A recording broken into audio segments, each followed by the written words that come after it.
Délicate à poser à ses enfants, mais dont les parents vont devoir s'emparer. Selon une nouvelle étude, le visionnage de films pornographiques a explosé chez les ados, principalement à cause d'Internet. Une pratique qui touche les garçons, mais aussi les filles, avec évidemment des conséquences sur leur sexualité future. Gwenaëlle Bellec, Corinne Chevreton et Christophe Deveau.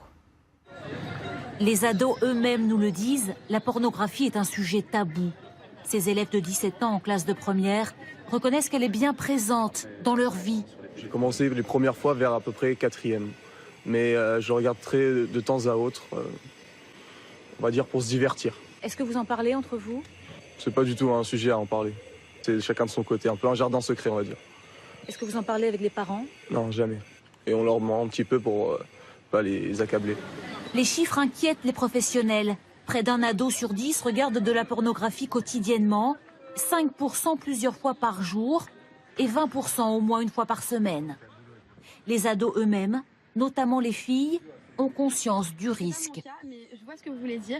Il y a certains garçons qui confondent la pornographie et la réalité. Limite, ils savent plus quand la fille elle dit non. Ça peut nuire à certaines relations parce que la majorité des filles, elles veulent pas faire certains actes.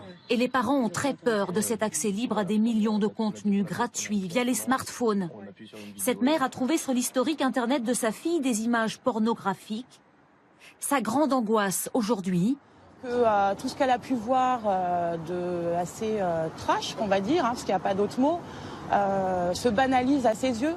Elle a que 13 ans, donc sa vie sexuelle n'est pas encore commencée.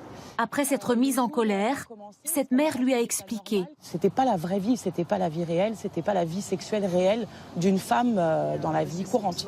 Que faire pour limiter l'accès si facile à la pornographie? Ovidie connaît l'univers du X pour y avoir travaillé. On n'a pas le droit de laisser ça en libre accès. C'est ce qui fait par exemple que le porno va être interdit à la télé avant minuit. C'est ce qui fait que par exemple mon kiosquier, il n'a pas le droit de vendre un magazine porno à des gamins.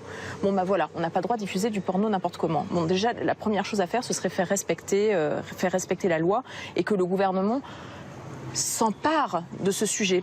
Le rapport sur les addictions au porno notamment vient d'être remis aux députés.